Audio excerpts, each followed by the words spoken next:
Hey everyone, welcome to Reverse Homesteading. Thought I'd show you this lovely Ranuncula. Really hard to focus, it's a little bit windy today. So pretty. Just when you think they're spent, they just sort of open up a bit more and they're different again. Very cool. Ranuncula flowers don't have any scent, but you know, who needs scent when they look like that?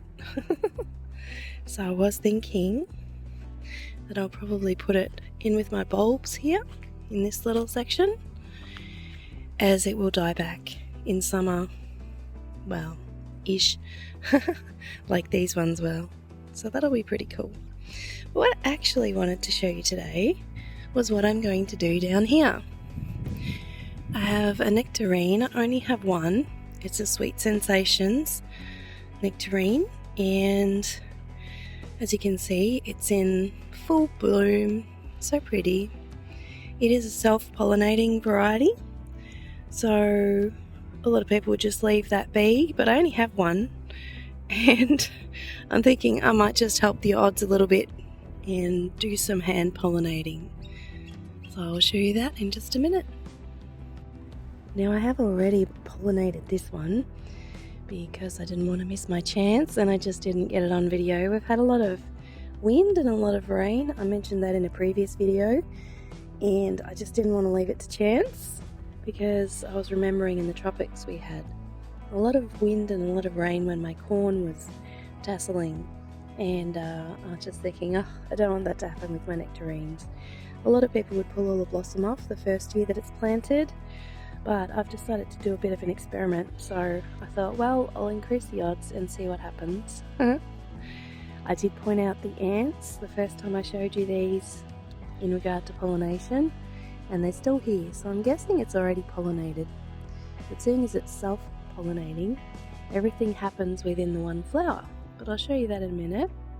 I have a watercolor, very soft brush.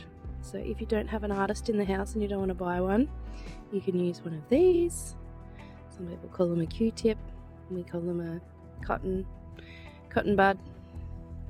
And I prefer a paintbrush just because I have one, and it's a nice soft tool, and it's a bit more comfortable in your hand. So with a self-pollinating blossom, it already has what you've got is the anthers. Here is the part where the pollen actually is. See if I can zoom in on that. So you just need to gently collect some there. Try not to sort of brush it all off. And then where it needs to go is in the center of the flower. So we just rub it in there. Be really gentle because you don't want the flower to fall apart, and repeat for all of those flowers, or however many you want to do. It's a very basic thing, but it can ensure a bit more success. It's a bit different for a pumpkin or a squash plant. You may know that already, but when I get to that point of having my seeds up and plants ready to be pollinated, I will show you that process as well. But thanks for watching. Hope you're having fun in your garden. We'll see you next time.